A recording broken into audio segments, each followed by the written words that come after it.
Le petit passage biblique qui sera quelque part le fil rouge de ce moment se trouve dans l'évangile de Marc. C'est vrai que parfois, je fais une parenthèse, il se peut que dans nos vies, on soit parfois un peu bousculé.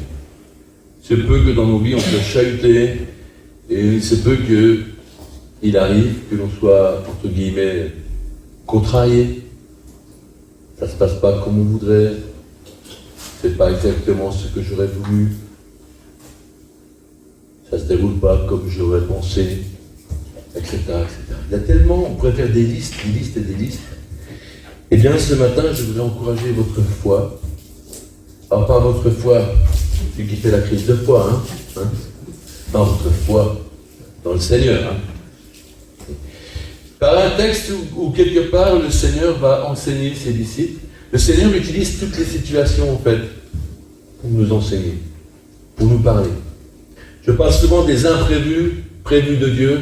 Ah, c'est des choses qui, il arrive ça, mais au travers de ça, parfois on lutte contre certaines choses, on résiste contre certaines choses, et parfois on résiste contre les choses avec lesquelles Dieu veut nous bénir. C'est un paradoxe, mais c'est vrai.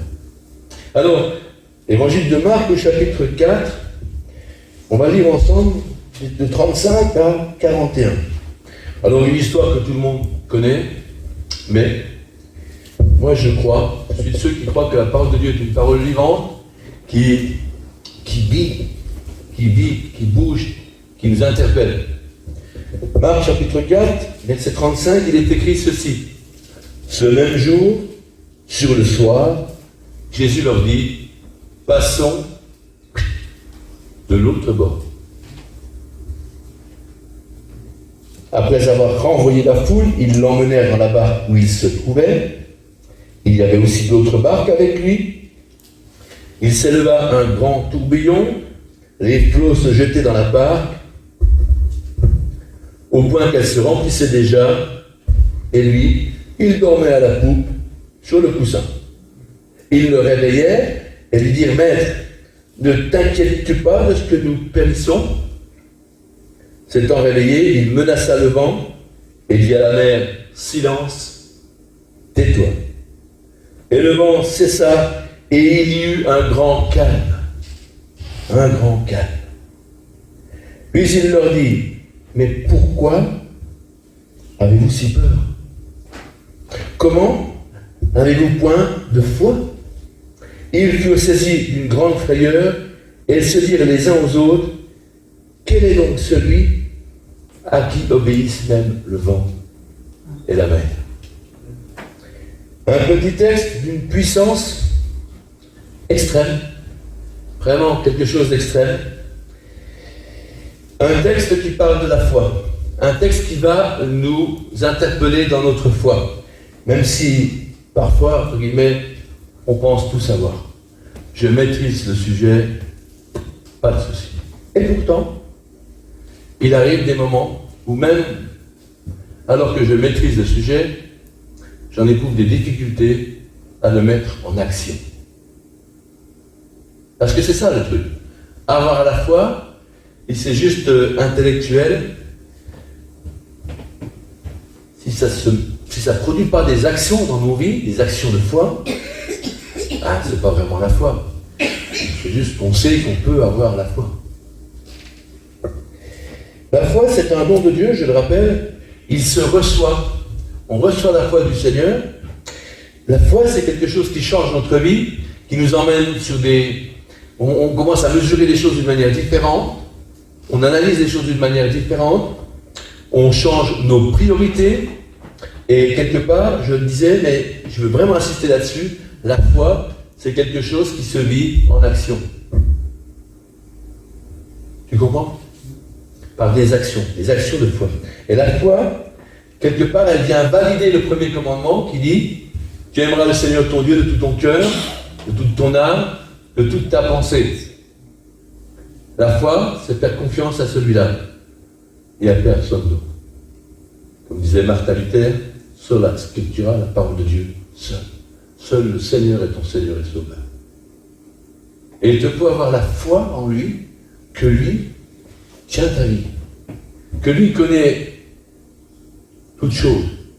On a eu cette pensée dans la prière tout à l'heure, on n'est pas en train de ruminer les choses du passé, on regarde devant, Jésus dira, passons de l'autre bord, allons plus loin. La foi, on le verra aussi, nous fait entrer quelque part dans le repos de Dieu. Parce que quand je repose ma foi sur le Seigneur, quelque part, je suis dans la paix. Ce n'est plus moi qui fais, c'est lui. Ma trajectoire ne dépend pas de mes forces, de mes capacités, de mes médailles, mais elle dépend de Jésus, qui a tout accompli sur la croix. Tout est accompli. Je peux me reposer sur ces paroles, pleinement. Je n'ai rien à prouver. Je n'ai pas besoin de me tracasser au-delà de... Juste à faire ma part, bien sûr, faire sa part. Hein. Et c'est là, justement, où je mets ma foi en action, quand je fais ma part. La foi nous fait entrer dans le repos de Dieu, sans pour autant nous emmener dans une vie de repos. Ce n'est pas le Club Med. Ce n'est pas les doigts de pied en éventail au soleil, et c'est Dieu qui fait tout. Pas tout à fait. Parfois, c'est le cas de dire, le Seigneur, il met notre foi à l'épreuve. Il va nous tester. Quelque part, il va venir. C'est impressionnant de voir, quand on lit les évangiles, de voir combien Jésus était actif. Il est actif tout le temps. Tout le temps, tout le temps. Pourquoi? Pour le salut de l'humanité. Il est venu que pour ça. Le seul truc qui l'anime, c'est que les hommes et les femmes soient sauvés. Même avant de monter sur la croix, sa prière, que l'Église soit unie, que le salut soit accompli. C'est impressionnant. Il est toujours présent, toujours à l'œuvre. Et est-ce que nous sommes, nous aussi, comme Jésus, nous, les disciples, les petits Christ, toujours à l'œuvre pour le Seigneur? Est-ce que notre priorité, c'est d'être toujours à l'œuvre pour le Seigneur? Ou est-ce que, comme je disais avec un frère ce matin, est-ce que je viens caser Jésus dans ma vie, ou est-ce que j'adapte ma vie à Jésus? C'est pas la même chose. Si je trouve une petite place pour le Seigneur dans ma vie de tous les jours, c'est la petite place que je veux bien lui donner. Mais si je lui donne ma vie, je ne m'appartiens plus. Serviteur veut dire esclave, esclave, esclave de Jésus-Christ. Serviteur. Ma vie ne m'appartient plus. Je suis au service du Maître pour le remercier du salut qu'il m'a acquis sur la croix et surtout aussi pour partager le salut à tous ceux qui ne l'ont pas encore validé dans leur vie parce qu'il a déjà été validé sur la croix. Il y a plein d'hommes et de femmes autour de vous, autour de nous, dont le salut est validé sur la croix, validé dans le ciel. Marc chapitre 4, verset 35, Jésus dira « Passons de l'autre bord ». Je ne sais pas si vous avez la portée d'une telle parole, de passer de l'autre bord. Et lorsqu'on lit les évangiles, moi c'est quelque chose qui me fait bouillonner. On a cette image de Jésus-Christ, autrement dit du Sauveur, du Seigneur, qui est venu du plus haut des cieux, qui s'est fait homme et qui n'a de cesse de faire des allers-retours. C'est une image, hein. Il fait sans arrêt des allers-retours. Le ciel, la terre. Ah, je gagne une âme. Le ciel, la terre. Hop, je gagne une âme. Le ciel, la terre. Hop, je gagne une âme. C'est impressionnant. Il ne pense qu'à ça. Gagner des âmes. Il ne se relâche jamais. Si on regarde un petit peu le contexte, je donne quelques références pour ceux qui prennent des notes. Marc chapitre 4, verset 35, passons de l'autre bord. Marc chapitre 5, versets 1 et 2, ils arrivèrent, Jésus sortit de la barque. Marc chapitre 5, verset 18, Jésus remonte dans la barque. Wow. Marc chapitre 5, verset 21, Jésus dans la barque regarde l'autre rive. Ils n'arrêtent jamais. Marc chapitre 6, verset 32, ils repartent dans une barque avec les disciples pour aller à l'écart. Marc chapitre 6, verset 34, il ressort de la barque. Le voilà qui ressort. Marc chapitre 6, verset 45, Jésus oblige les disciples à monter dans la barque. Marc chapitre 6, verset 53-54, il traverse à nouveau et hop, ils sortent de la barque. Marc chapitre 8, verset 10, il monte dans la barque. Marc chapitre 8, verset 13, ils remontent dans la barque pour passer de l'autre bord. Ils n'arrêtent jamais. Ils n'arrêtent jamais. Leur priorité, partager le salut. La barque, quelque part, est une belle image de l'Église. Une belle image de l'Église. Quelque part, un lieu où le Seigneur est présent et les disciples aussi. Et le texte de Marc, chapitre 4, nous dit qu'il y avait plein d'autres barques autour. Hein. L'Église est vaste. Parfois, on a le sentiment, on est les plus beaux, les plus forts, c'est nous qui avons la plus belle couleur. Tu parles, on n'est pas meilleur que les autres, mais on n'est pas moins bon non plus. L'excès, parfois, de fausse humilité n'est pas d'humilité. Dieu est bon, Dieu aime son Église, que la barque soit jaune, bleue, rouge, verte, peu importe. Ce qui compte, c'est que Jésus soit dedans. Et comme il est omniprésent, c'est un miracle. Il est dans toutes les barques en même temps. Et même si les barques partent dans des endroits différents, Jésus est toujours avec eux. C'est un miracle. Par l'Esprit Saint, Jésus est partout en même temps. Dieu le Père, Dieu le Fils, Dieu le Saint-Esprit. C'est impressionnant. Et quand on regarde Jésus, qui voyage dans ses barques, dans les évangiles, eh bien, on voit plusieurs aspects. Tantôt, il est actif, il est en action. On le voit. Il est en train d'œuvrer vers tous ceux qu'il a sauvés. Par moments, on le voit, il est à l'écart avec ses disciples. Hein, il nous prend un peu à l'écart, ça nous arrive. Hein, un petit temps avec le Seigneur à l'écart, où Dieu nous parle, Dieu nous exhorte, Dieu nous bénit. C'est des temps aussi dont on a besoin.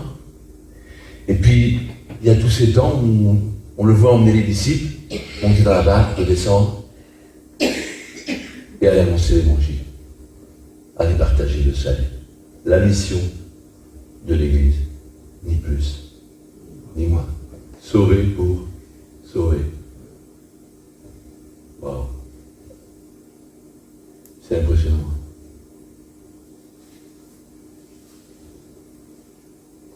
Jésus n'a pas levé une église pour se réunir en réunion, faire que des réunions. Jésus a levé une église pour propager le plus grand des messages, que tout homme, toute femme, encore aujourd'hui, peut être affranchi du péché, voir ses chaînes brisées, avoir une vraie espérance. Waouh! Il y a quelque chose après cette vie. Il y a une vraie espérance. Je peux déjà, durant ma vie, vivre avec ce Dieu qui m'aime. Mais c'est un miracle. C'est pas peut-être un jour. Et si tu crois, tu as reçu la vie éternelle. Amen. Et pas peut-être que. Attention. Et par la foi que Dieu a mis dans ton cœur, tu dis oui Seigneur, je crois. Et parce que tu crois, tu es sauvé. Parce que le juste vivra par la foi. Rien d'autre qui pourra nous sauver, sinon la foi en Jésus-Christ. De croire que lui, il a payé le prix pour nos fautes. Et que lui, il a ressuscité le vivant. Il bénit son Église et il dit, allez, enseignez-leur tout ce que je vous ai appris. Baptisez-les au nom du Père, du Fils et du Saint-Esprit. Faites de toutes les nations des disciples. Voilà la mission de l'Église. Allez, va, fais de même. Aime les autres comme je t'ai aimé, dit Jésus. Aimez du même amour, du même salut, de la même grâce, du même partage. Seigneur ne nous emmène pas dans un voyage de routine, tu vois, mais dans un souffle de vie. Un souffle de vie. Quelque part, on pourrait dire, je ressens la respiration du Seigneur dans les actions de la foi de l'Église. Amen. Parfois, comme dirait l'apôtre, je me suis fait tout à tous afin d'en sauver quelques-uns. Je m'adapte à chaque étape de la marche. Je m'adapte à chaque étape de la marche. Parfois je marche, parfois je cours, parfois je me pose, parfois je me repose, et parfois je me remets à marcher. C'est ce qui manifeste la vie de la foi dans l'Église. Une Église en action, une Église dynamique. La vie de la foi, ce n'est pas quelque chose de statique, de linéaire, de routinier. C'est tout sauf ça. Tout sauf ça. C'est comme les temps de louange. La louange, c'est pas quelque chose de statique, de linéaire. C'est pareil, dans la louange, on marche, on court, on se pose, on se repose, on marche, on proclame, on adore, on prie, on se recueille, on proclame. C'est la vie de l'Église se manifeste dans des temps très forts. Et ce que j'ai noté là, c'est la communion avec le Seigneur. Et quand on dit, Seigneur, je veux être conduit par le Saint-Esprit. Oui, enfin, je veux être conduit par le Seigneur. C'est la même chose, c'est le même. Je veux être en communion avec toi, Seigneur. Je veux entrer dans cette prière que tu as eue pour ton Église, avant de monter sur la croix, que l'Église soit unie autour de Jésus-Christ. Je veux être en communion avec mes frères et sœurs et en communion avec le Seigneur. Voilà l'Église. Et elle est belle, l'Église. Et Dieu aime son Église. On a étudié, mardi soir, avec quelques-uns, on a étudié le fait que la vue, ce que je vois, est lié à notre foi. Jésus dit souvent, mais qui dites-vous que je suis? Qu'est-ce que tu vois? Oh, qu'est-ce que tu vois? Un roseau agité par le vent? Ou le message du Messie qui est venu pour te racheter? C'est pas le même regard, c'est pas la même vue, c'est pas le même discours, et ce ne sera pas le même impact.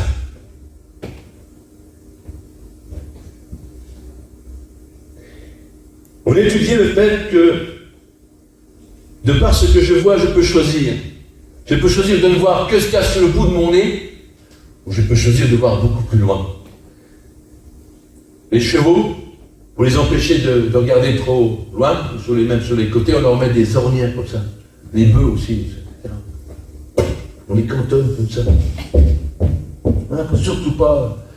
Le Seigneur, il ouvre ton regard, il te dit, regarde, comme la création est belle, comme l'Église est belle, comme le monde est prêt à recevoir mon salut, avant que je revienne chercher mon Église. Plus les temps passent, plus les temps empirent, plus les choses sont compliquées.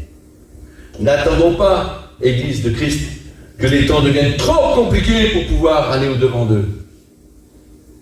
Profitons pendant qu'il fait encore jour. Profitons pendant qu'on peut encore le faire. Mettons notre foi en action. Partageons l'Évangile. La bonne nouvelle qu'il y a une espérance, que le salut est possible pour quiconque demande pardon à Dieu. Change de vie. C'est possible. Par la foi, on l'a vu mardi soir, on arrive à voir les choses invisibles. Par le regard lié à la foi, on arrive à voir le monde spirituel. Le prophète Élisée a appelé son serviteur, il lui a montré toutes les puissances célestes, toute l'armée céleste, toute cette puissance qui était là, qui n'interviendra même pas d'ailleurs, mais juste pour dire, parfois on n'y pense pas, hein.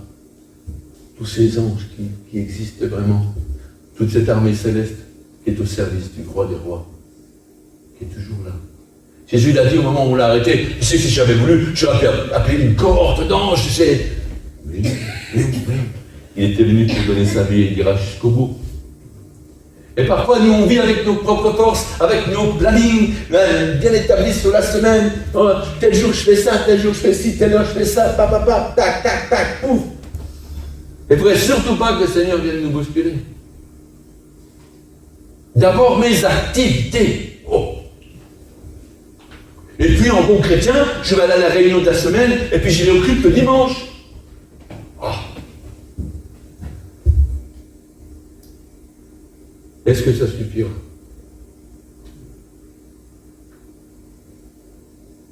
Jésus veut trouver une église en travail. Chacun fait comme il veut. Vous savez, ce n'est pas un groupe pastoral qui va décider si c'est bien ou pas bien. C'est Jésus. Jésus. Jésus. Jésus. Il demandera à chacun, à chacune, selon ses œuvres. Et je crois qu'il nous faut revoir nos priorités dans la vie. Alors on se laisse bousculer. Tiens, je reviens dans Marc, parce que là j'étais parti un peu trop loin. On va remonter dans la barque de Marc, chapitre 4, pour terminer. il est écrit que ce même jour, le soir, c'est vrai que tout peut arriver dans une vie. Hein. Là, on est bien, tranquille, mais il se peut que le même jour, ce soir, les choses changent.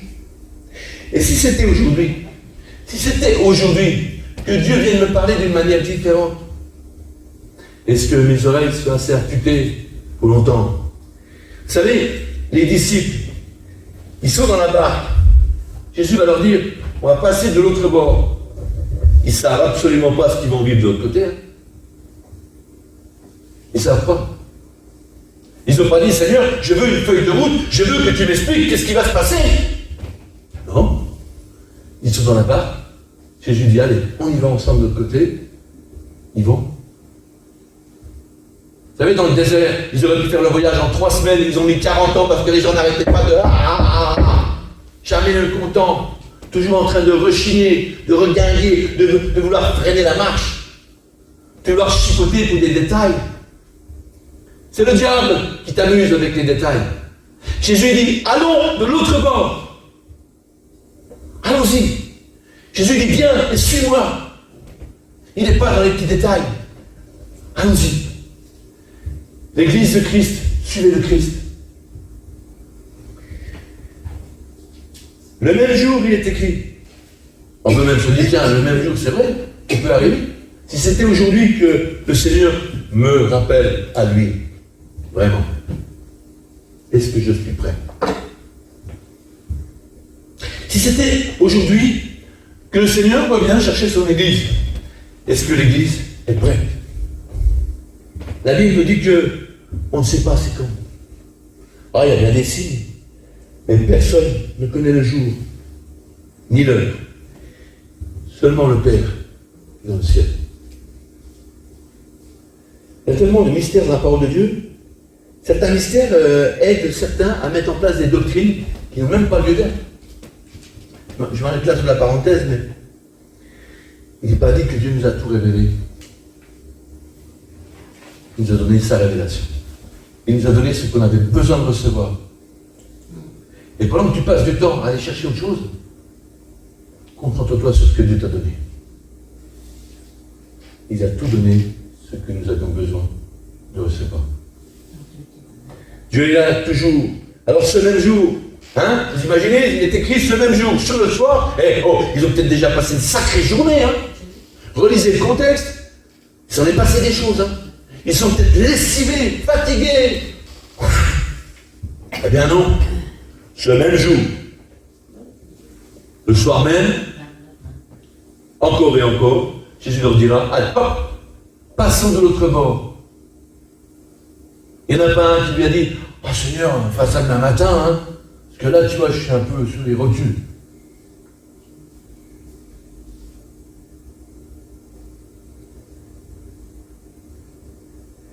Je pense à une parole que j'ai reçue au moment où je vous parle. Là où est ton trésor, là sera ton cœur. Là où sont tes priorités, bien c'est là que tu finiras. En venant ce matin, on a croisé une cinquantaine de sportifs avec les baguettes. Ils font la marche, je ne sais plus comment, nordique. Ils sont moins de cinquantaine. Et ben je me suis dit, purée. Ah, je ne me suis pas dit, t'as vu les sportifs comme ils sont beaux? Non, je me suis dit, les 50 là, ils ne vont pas à la messe. Hein. Ils ne vont pas au culte. Quand ils vont arriver là-haut, ils diront, j'espère qu'il va arriver avec les bâtons pour justifier qu'ils faisaient de la marche nordique le dimanche matin, tu vois. Mais Seigneur, je ne pouvais pas venir, tu vois, j'étais occupé, je faisais de la marche nordique. C'est bien aussi la marche nordique. Oui, mais tu vois, c'est pas tout à fait ce que j'avais prévu pour toi. Parfois, on se mélange les pinceaux, on n'arrive plus à voir les véritables priorités. Je pensais à nos grands-parents en venant, tout simplement. Mon grand-père qui était maçon, toute la semaine, il avait un bleu de travail. Il partait avec sa musette, il rentrait le soir. Et le dimanche matin, je le voyais, il se mettait un petit coup de brillantine, là, comme ça. Un petit coup de costume, cravate, et il allait à la messe. À la messe. Tout le village allait à la messe. Ceux qui n'allaient pas, ils étaient louches. On dit souvent sans rigolant, on nous dit c'est ceux qui y vont qui paraissent louches pour le monde, hein, mais dans quel monde vivons-nous? Et c'est vrai. Les priorités. Il est écrit dans le texte de Marc 4 qu'à un moment donné, il a renvoyé la foule, il en a renvoyé une partie, peut-être qu'il faut le souligner, tous ne sont pas appelés à la même chose au même moment. Et là, il y a un verset qui me tu vois, il est écrit, ils emmenèrent Jésus dans la barque où Jésus lui-même se trouvait. Vous entendez ce qui est écrit? Ils emmenèrent Jésus dans la barque où Jésus lui-même se trouvait. Tiens, c'est bizarre ça. Voilà que c'est les disciples qui emmènent Jésus qui est dans la barque. Quelle dynamique! Ouh! L'Église en marche. Jésus est présent et l'Église emmène le Seigneur avec eux. Là où est le Seigneur. Il y a quelque chose qui est né des disciples. Il y a quelque chose qui s'est produit dans le cœur des disciples. Ils vont emmener Jésus, qui est déjà dans la barque. Ils vont l'emmener. Alors que c'est Jésus qui avait dit, passons de l'autre bord. Vous voyez, il y a eu une mobilisation à un moment donné. Ils se sont dit, on y va. On y va. Wow. Il est même dit qu'il y avait d'autres barques autour. On l'a dit tout à l'heure. Parce que l'Église est composée d'une multitude de barques. Il y a plein de barques. Un miracle. Et puis les voilà qui voyagent avec Jésus. Ils sont partis pour aller de l'autre bord. Alors je ne sais pas si cette fois-ci, ils vont aller se mettre à l'écart. Mettons que je n'ai pas le restant du texte. Hein, bien sûr, je pourrais vérifier dans la parole de Dieu. Mais là, je m'arrête là, parce qu'à l'époque, ils n'ont pas le texte. Hein. Nous, on fait les mots parce qu'on a la Bible. Hein. Mais eux, ils n'ont rien. Hein. Que la foi. Que la foi. Et voilà qu'ils partent. On pourrait dire, c'est super. Jésus est là, on ne craint plus personne. Hein? Il ne peut rien nous arriver. Et puis de toute façon, il y a un seul objectif, c'est d'aller de l'autre bord. Puis Jésus est là. C'est facile, c'est confortable, tout va bien. Et voilà que tout à coup, il y a une tempête monumentale qui se lève. Aïe. Pourtant Jésus est là. Les disciples sont là. C'est l'église de Dieu, c'est l'église de Christ. Elle est là dans la tempête. Ah, il y a des pharisiens qui auraient dit, il y en a sûrement un dans la barque qui a péché pour qu'il arrive un truc comme ça, tu vois. Mais non, personne n'a péché. Non. Non. Et puis en même temps, Dieu qui est souverain en Jésus-Christ, il sait déjà qu'il va y avoir une tempête. Hein, il n'est pas surpris, lui. Et quelque part, quand il t'arrive des choses qui te contrarient, quand il t'arrive des petites bousculades, ou même des grosses, Dieu vient te tester. Dieu vient t'apprendre quelque chose de nouveau. Dieu il te met dans une situation que peut-être tu avais déjà connue avant, mais tu n'avais pas tiré les bonnes leçons. On pourrait penser à Jonas. Jonas qui dit non, moi je ne veux pas y aller, je vais aller à Tarsis, autrement dit je vais aller à nulle part. Il tourne le doigt à Dieu, il fait le bras de fer avec le Seigneur et il résiste. Et en fin de course, Dieu le prend, c'est comme au Monopoly, il le remet à la case départ. Voilà. Et on recommence. Dieu recommence. Dieu est le Dieu du recommencement. T'as loupé la première fois, c'est pas grave. Remets-toi debout, remets-toi en selle. Allez, on y va. On va passer de l'autre bord. Dieu n'est pas un Dieu qui condamne parce que t'as loupé, te brise. Lorsqu'on lit le livre, je pense à ça, où il y a dans l'Ancien Testament, il y a l'homme qui est en train de travailler la terre. Et puis le vase, il n'est pas comme il aurait voulu, tu vois. Il ne le jette pas à la poubelle, il ne le brise pas. Il le remodèle à nouveau. Voilà. Il te donne, allez, une autre occasion de le suivre, de devenir à l'image de ce que Dieu veut, un vase d'honneur pour lui, l'Église. Amen. C'est possible. Il y en a une qui me dit, oh, j'y arriverai pas. Non, c'est pas vrai, c'est pas vrai. Ça, c'est pas Dieu qui te dit ça. C'est faux. Que ta volonté, Seigneur, soit faite sur la terre comme au ciel. Et souvent, on oublie cette petite partie. Il nous faudrait relire le Notre Père en détail. Parce que là, déjà, on a le curriculum vitae du Seigneur, et là, on a une feuille de route qui est sympa. Notre Père qui est aux cieux, que ton nom soit sanctifié, que ton règne vienne, que ta volonté soit faite. Pas la mienne. Même quand je te prie, Seigneur, même quand je te prie, je veux que ta volonté soit faite. Amen. Même quand je te prie, Seigneur, même quand j'ai une aspiration, je veux que ta volonté soit faite. Et quand il dit, parce que tu l'as demandé dans la prière, crois que tu l'as reçu, tu le verras s'accomplir, Tu as intérêt à demander un truc qui est selon sa volonté. Donc si tu as un doute sur sa volonté, laisse-le choisir. Lui ne se trompera pas. C'est fou ce que je vous dis, mais lui ne se trompera pas. Les bonheurs dans la barque, je reviens là-dessus, ils sont chahutés. Et il est dit que la barque, elle commence à prendre l'eau, parce que l'eau, elle rentre dans la barque. Hein. Il y a des moments où on est chahuté à un point où on se dit, on a vu l'apôtre Paul souvent dans les Écritures, il dit, on a eu peur à un point de perdre notre vie. Hein. On ne se rend pas compte. On est des esclaves de la technologie, du monde moderne. On est esclaves de l'argent, esclaves des téléphones, esclaves de la télé, esclaves d'Internet, esclaves des réseaux sociaux. Les trois quarts, ils passent plus de temps sur les réseaux sociaux que dans la parole de Dieu. Oh! Et je le dis avec beaucoup de tranquillité. Vous inversez vos priorités. Que l'Église se forte, il faut qu'elle passe du temps avec le Seigneur. Et c'est quand tu passes du temps avec le Seigneur dans ta propre vie personnelle, qu'après le reflet de ta vie personnelle se retrouve dans l'Église et que l'Église devient consacrée à Dieu. Vous savez, ceux et celles qui viennent me voir parfois pour me dire tac, eh bien j'ai en face de moi le reflet de votre vie personnelle avec le Seigneur, quelque part. J'aimerais voir des hommes et des femmes consacrés, remplis, tu vois, remplis de la grâce de Dieu, aimant son frère et sa sœur plus que tout. Né de nouveau. Bon. Voilà. Et là, il est dit que la barque prend l'eau, mais j'aime autant dire qu'à mon avis, toutes les barques autour prennent l'eau aussi. Hein. Souvent on se dit, oh, c'est l'herbe est plus verte à droite qu'à gauche, c'est pas vrai. Hein. C'est pas vrai. Dieu éprouve toute son Église. Il est même d'ailleurs dit dans la parole de Dieu, j'y pense quand je vous parle, que le jugement va commencer par la maison de Dieu. Le jugement au retour du Seigneur commencera par la maison de Dieu.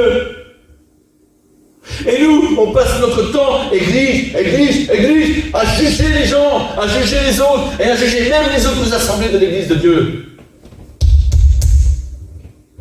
L'église est en danger. Il nous faut revenir à l'éternel, il nous faut revoir nos vraies valeurs, il nous faut revoir nos vraies priorités, il nous faut aimer l'église comme Christ a aimé l'église. Ce n'est pas la même chose. Je disais l'autre jour, je t'aime bien, ça ne suffira pas. Je t'aime de l'amour du Seigneur. Et là, ils sont dans la barque, et puis là, ils sont bousculés. Et puis il y en a un qui dit, mais oh. Mais où est le Seigneur? Où est le Seigneur? Il y en a des fois, ils disent, ça fait des lustres, je prie, il ne se passe rien. Hein? Je prie pour ça, il ne se passe rien. Mais où est le Seigneur? Et le Seigneur, il est toujours là avec ses disciples. Toujours. Tu es fidèle. Il est là au calme, il se repose. Le texte nous dit qu'il est sur un coussin, sur la poupe du bateau. Le Seigneur est là. Il y a eu tellement de tempêtes, tellement de choses qui m'ont bousculé, j'avais complètement zappé. Il est là. Dans le calme. Vous savez, c'est où la poupe? Devant. Eh non. L'arrière. C'est à l'arrière. Jésus est assis à l'arrière du bateau, sur le coussin, près du gouvernail, tu vois, au poste de direction. Il voit devant, il voit son église, et il voit ce qui se passe. Et il les conduit. Et la proue, si c'est l'arrière, devant c'est la proue. Et la proue, souvent on met une effigie, tu vois. Et j'espère que l'effigie, que la proue de l'église de Jésus-Christ, elle reflète l'évangile, elle reflète le salut. Elle reflète l'amour de Dieu, elle reflète la grâce et rien d'autre. Et c'est ça qu'on a besoin dans nos vies. Tu vois, on a chanté tout à l'heure, l'étendard du roi flotte déjà. Que l'étendard du roi soit ce qui flotte dans notre regard, dans notre cœur, dans notre vie. Tu vois, on a besoin vraiment de se rappeler que ce Dieu est bon et qu'il aime les gens, qu'il aime les gens. C'est important. À la moindre tempête, parfois, on stresse, hein, on s'agite, on se dit être des hommes et des femmes de foi, et à la moindre contrariété, au moindre grain de sable,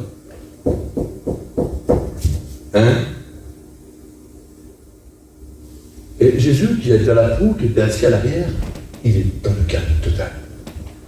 C'est celui qui donne la paix. Donc il donne la paix, pas de souci. Il est vraiment celui qui donne la paix. Et par la foi, je voudrais terminer là-dessus, Dieu nous propose, nous donne l'option suprême, il nous dit que l'on peut entrer dans son repos. Comprenez?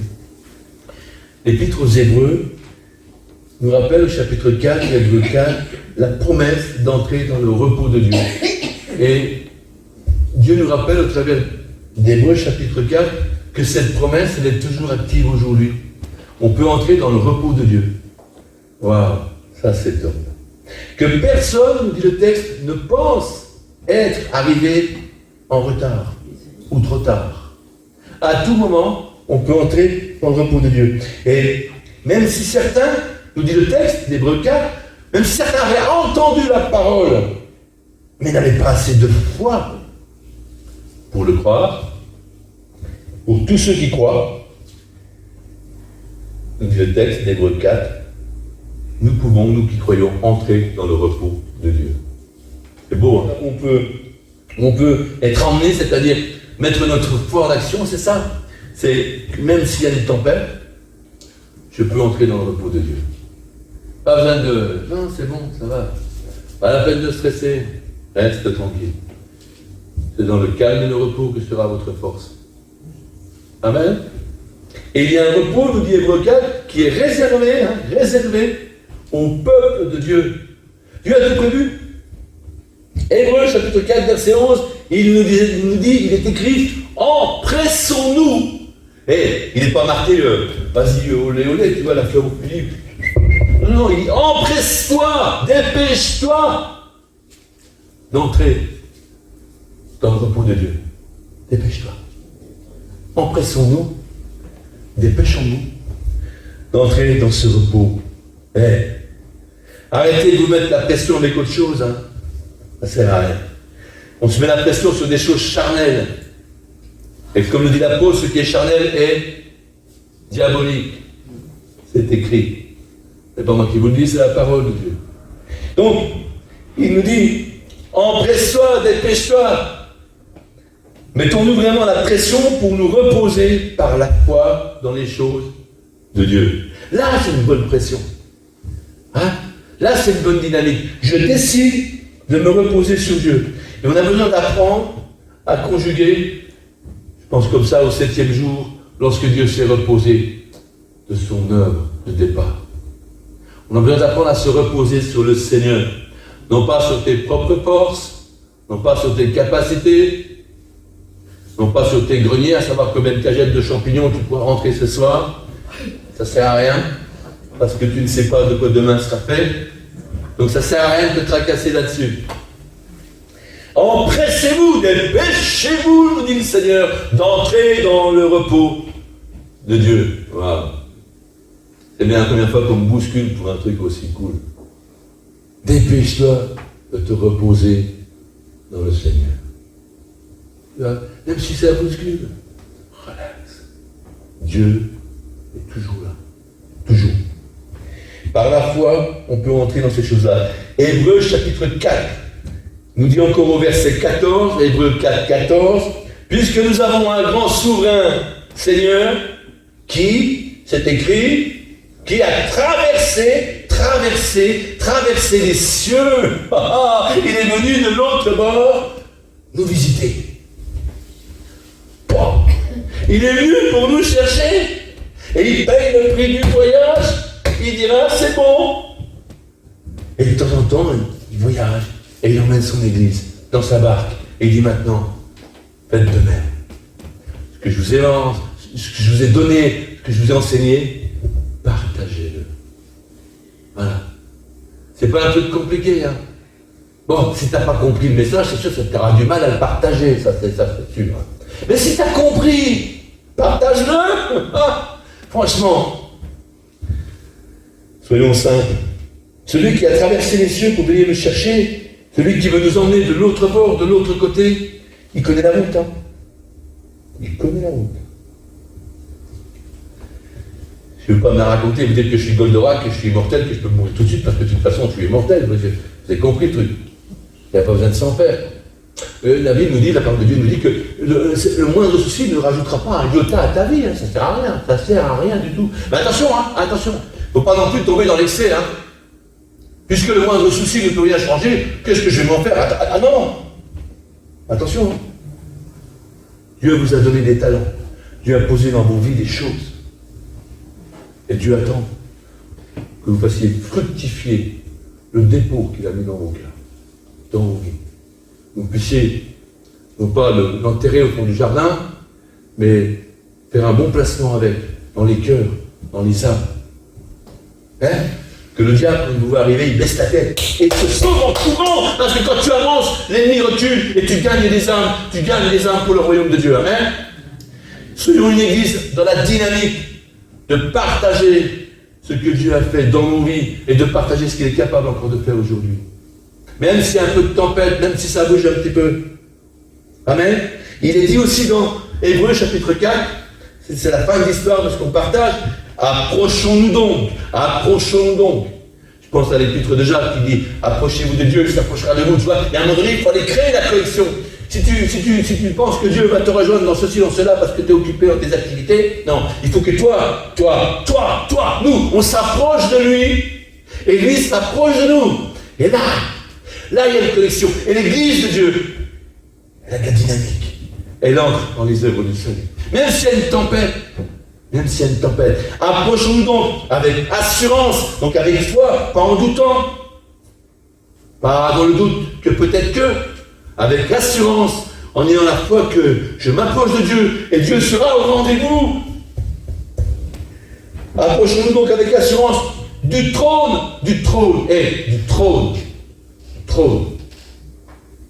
Tu côtoies la plus grande autorité.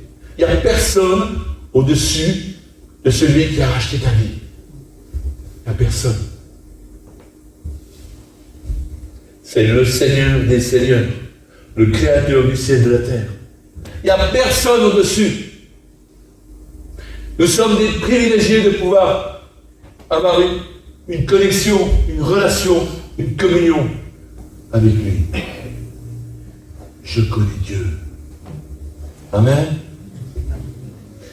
Et il est écrit, approchons-nous avec assurance du trône de la grâce, afin d'obtenir la miséricorde, de trouver la grâce, pour être secouru dans nos besoins. Et je termine simplement dans Marc 4. Il y a un moment donné, ils se dit, mais Seigneur, tu ne te rends pas compte qu'on est en train de mourir? Moi j'ai envie de dire à l'église ce matin, au nom de Jésus, tu ne te rends pas compte de tous ceux qui sont en train de mourir là? Oh, tu ne te rends pas compte de tous ceux qui marchent vers l'enfer tous les jours? Ça ne t'inquiète pas? Ça ne t'inquiète plus?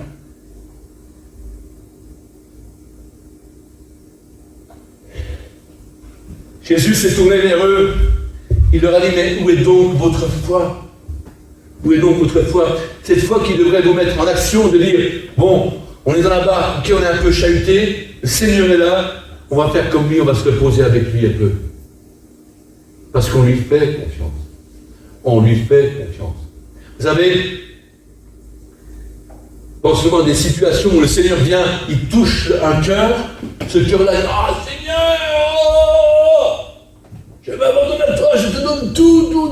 Et puis au moindre petit iota de truc, il y a le diable qui vient, il lui montre un paquet de bonbons, et voilà que notre ami court pour manger les bonbons, en oubliant le Seigneur.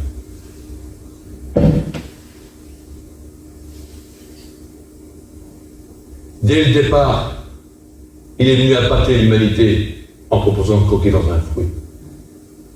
Je crois vraiment que Dieu a dit ça.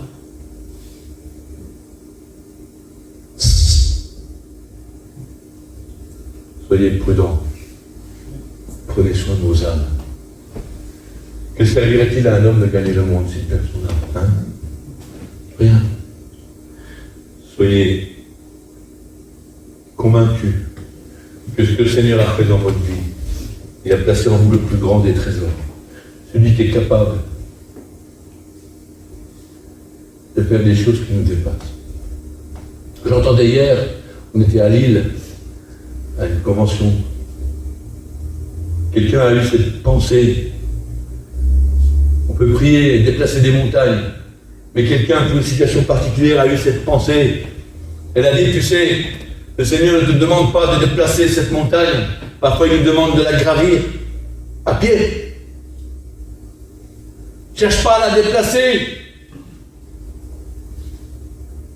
Passe à travers, contourne-la, escalade-la, donne de ta personne. Fais ta part. Fais ta part. Et notre part, c'est de dire, Seigneur, je veux être reconnaissant. Et je terminerai là-dessus, s'il y a un message que le Seigneur donne tout le temps à son Église. Il dit, ne crains pas. Arrête de craindre. Et en même temps, il est dit que le commencement de la sagesse, c'est la crainte de l'Éternel.